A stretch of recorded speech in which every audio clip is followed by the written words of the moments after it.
तुम्हें कितनी बार बताया है मेरे तैयार होने के पहले मेरा नाश्ता तैयार हो जाना चाहिए। शादी के 25 सालों बाद भी मुझे क्यों बार बार एक ही बात बतानी पड़ती है। लता, तुम्हें क्या है? तुम तो आराम से घर पर रहोगी, मुझे काम पर जाना पड़ता है। तुम हो कि हमेशा बेवकूफ़ जैसी हरकत करती हो। अगर तुम यो जानबूझकर करती हो तो याद रखना, मुझसे बुरा कोई नहीं होगा। आज भी प्रशांत का पारा सारा हुआ था। इन कटु शब्दों में अपना गुस्सा उतारते हुए गीला तौलिया कुर्सी पर फेंकते हुए प्रशांत गुस्से से लता की तरफ देखने लगा। लता के लिए प्रशांत का यह बेवजह का गुस्सा कोई नई बात नहीं थी। वो महीने में 3-4 बार ऐसे ही लता पर बरस पड़ता था। पहले पहले लता उसका विरोध किया करती थी, लेकिन जब कई सालों तक प्रशांत में कोई बदलाव नहीं दिखा तो लता ने खुद को ही बदल दिया।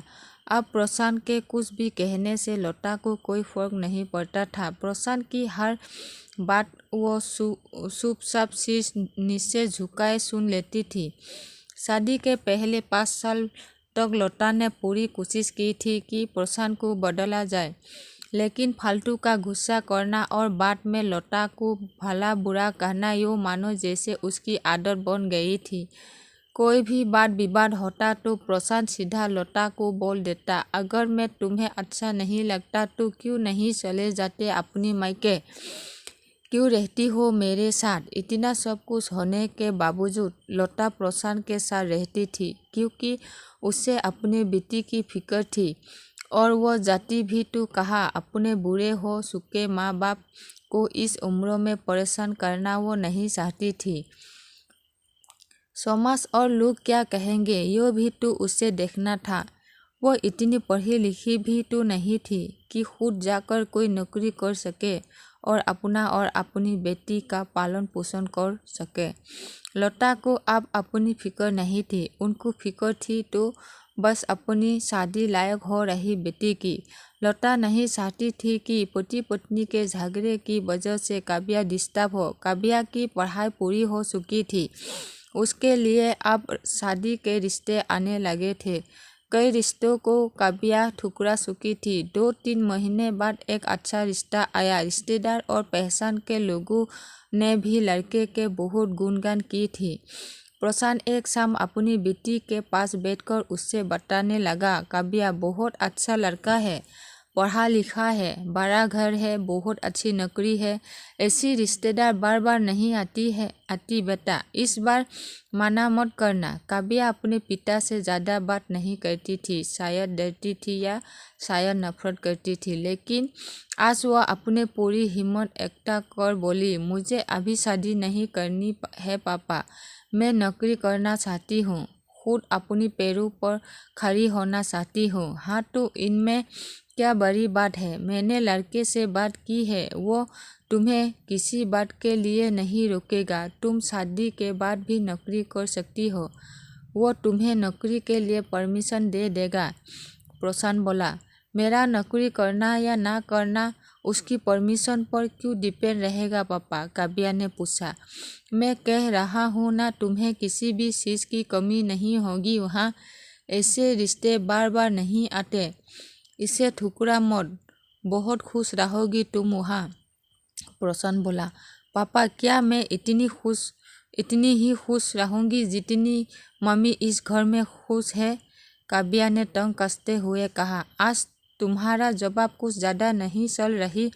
प्रशांत गुस्से से आंखें बड़े करते हुए बोला, पापा मुझे शादी ही नहीं करनी है, क्योंकि शादी के बाद अगर वो लड़का आपके जैसा निकला तो मैं क्या करूँगा।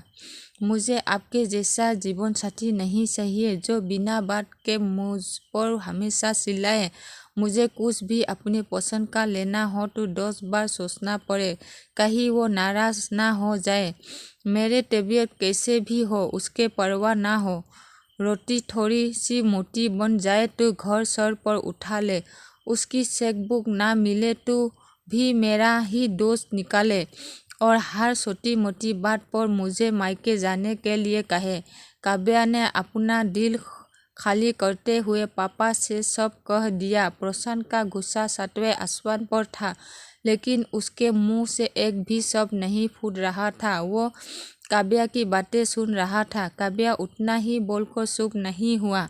आज पहली बार वह अपने पापा के सामने इतना कुछ बोल रही थी। पापा, आपने माँ के साथ हमेशा गलत व्यवहार किया है। आप अपने ऑफिस का गुस्सा बिना सोचे समझे माँ पर उतार देते हैं। कभी इस बात की परवाह भी नहीं करते कि उन्हें कैसा लगता होगा। आपकी बातें सुन सुन माँ ने अपना स्वाभिमान खो दिया। प्रशांत आज पहली बार अपने किए बर्ताव को महसूस कर पा रहा था। वो इतना ही बोल पाया, जो तुम्हारा मन है वो करो, मैं तो इतना बुरा हूँ ना। काव्या ने प्रशांत का हाथ पकड़ा और बोली, पापा, मुझे सिर्फ एक सवाल का जवाब दे दो। क्या आप चाहोगी कि मेरा पति आपके जैसा हो? अगर आपका जवाब हाँ है तो कर दीजिए मेरा रिश्ता आज ही, और ना है तो मुझे आत्मनिर्भर बनने दीजिए। प्रशांत कुछ भी ना बोल पाया और वहाँ से चुपचाप बाहर चला गया।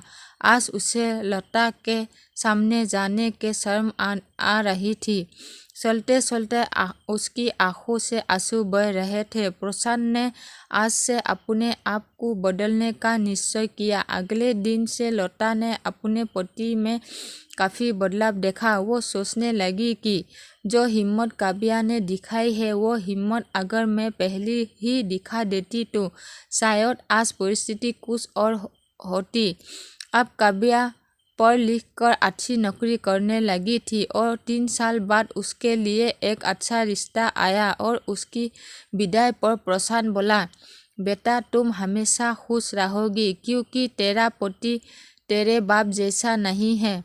प्रशांत की यह बात सुनकर लता और काव्या की आंखों से आंसू बहने लगे। दोस्तों, हमारे समाज में औरतों को भले ही देवी का दर्जा दिया जाता है, लेकिन वो स्वतंत्रता नहीं दी जाती जो उन्हें देनी चाहिए। उन्हें बचपन से ही बताया जाता है कि वो पराया धन है। स्कूल से आने में देर हो जाए तो पिटाई मिलती है। मोबाइल पर बातें करते हुए दिखा जाए या खिड़की से झांकते हुए दिख जाए तो शक किया जाता है। माँ बाप का घर तुम्हारा नहीं है, पति का घर ही तुम्हारा घर है। जीवन भर ये बातें बता कर उन्हें ससुराल भेज दिया जाता है और एक दिन किसी छोटे मोटे झगड़े में ससुराल वालों से उन्हें सुनना पड़ता है कि इस घर को छोड़ दो और मायके चले जाओ।